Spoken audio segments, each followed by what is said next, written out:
అందరికీ నమస్కారం.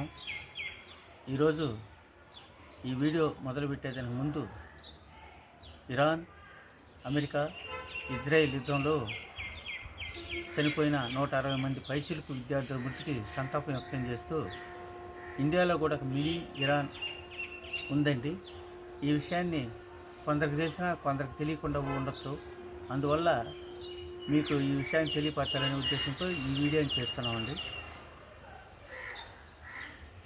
కర్ణాటక రాష్ట్రం చిక్బల్లాపూర్ నందు ఆలీపూర్ అనే గ్రామం ఉంది. దాన్ని మినీ ఇరాన్ అంటారండి.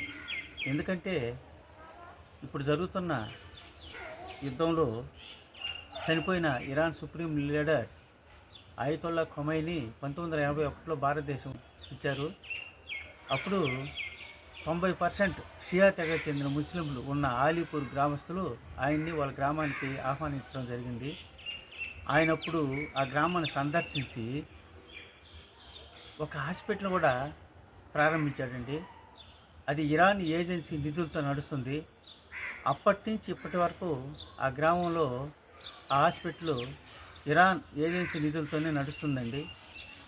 అంతేకాకుండా చిక్బల్లాపూర్ జిల్లాలోనే 150 మంది పేద విద్యార్థులకు దుబాయ్, కువైటు, ఈ గల్ఫ్ కంట్రీస్లో ఉన్నత చదువులు ఈ అయతొల్లా ఖొమైనీ గారి ఆధ్వర్యంలో ఇరాన్ ఏజెన్సీ ద్వారా సౌకర్యాలు కల్పించబడ్డాయి.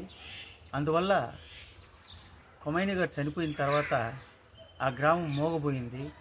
ఆ గ్రామస్తులందరూ కలిసి 3 దినాలు సంతాప దినాలుగా భావిస్తూ ర్యాలీలు జరపడం జరిగింది. అందువల్ల ఆయన్ని వాళ్ళు ఒక సంఘ సంస్కర్తగా ఆరాధిస్తుంటారు.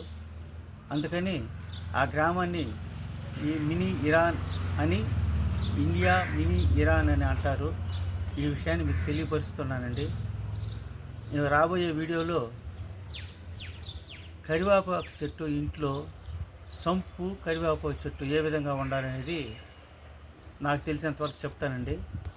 నా స్వీయానుభవంతో తెలియజేస్తాను. మీరంతా ఈ వీడియోని షేరు, లైక్, సబ్స్క్రైబ్ చేస్తారని ఆశిస్తున్నానండి.